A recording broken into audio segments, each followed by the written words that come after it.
Hello artist, it is Tuesday, May 26th. Welcome to our day 22 of Sketching Together. I hope you had a wonderful Memorial Day weekend and that you got out and enjoyed the weather. It's pretty warm and I hope you enjoyed the sun. We've got a week of rain ahead of us, I think. So before the nice weather coming up this next weekend.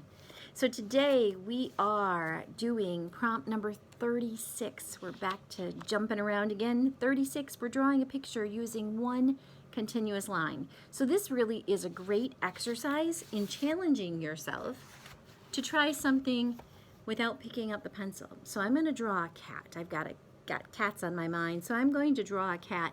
My focus is to take my pencil or pen or marker or crayon or whatever I'm using to draw with, and I am going to not pick it up off the paper.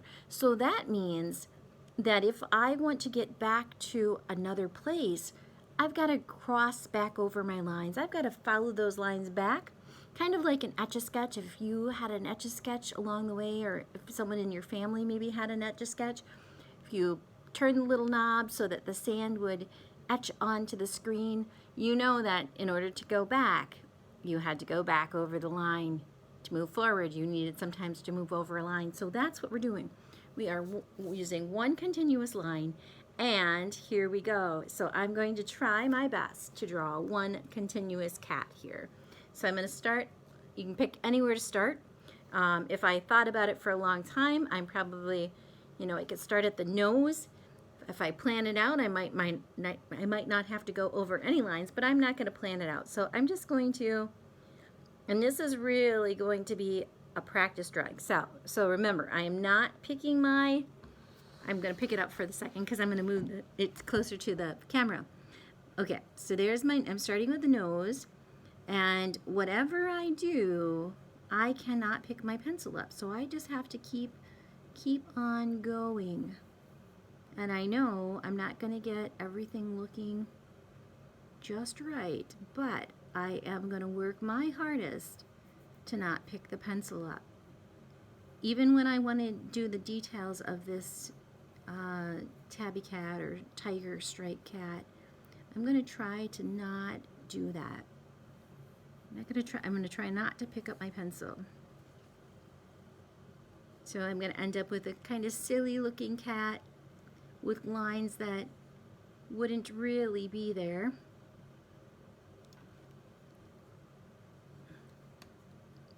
Now I'm getting all out of proportion here, but that's okay because I'm just doing my best to pay attention to the lines I'm making. Trying to add some of his little whiskers up here.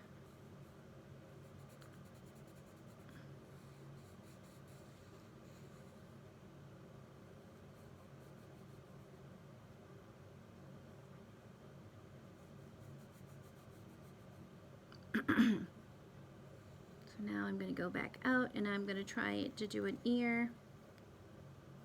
Now this would not be my preferred style of drawing, but it is a good lesson. Good lesson in that what happens, happens. You can't go back and change this along the way. You just have to keep going and stay committed to it. And you have to follow your lines back. So no erasers here. Put your erasers aside and you just keep working. So now I'm going to go in, I'm going to add some of these hairs inside his ears. Notice I'm going back and drawing over lines I've already created. So one continuous line means, of course, one line that goes on and on. So if we unraveled my cat drawing here, I would hope maybe it would be one long line.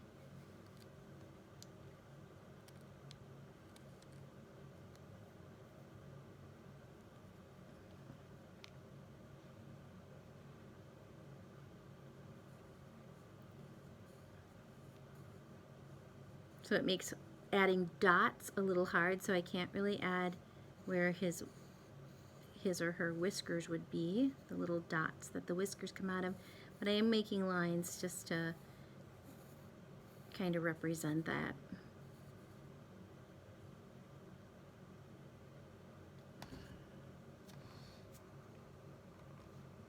would like to get a little bit of shading in, so I'll follow some of my lines back and I will try to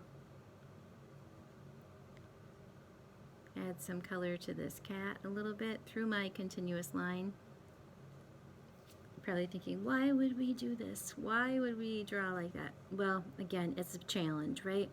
It's a challenge to just see, can you do it? Can you keep your pencil to the paper? Can you resist the urge to erase and commit to that idea that whatever happens, happens? And that's what we're going with here. We're not going to make changes. We're not going to erase.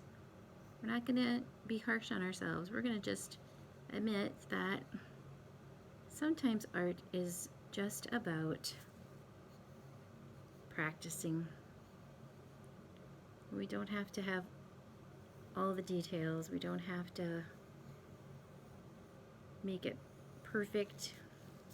There is no perfect, really, I believe.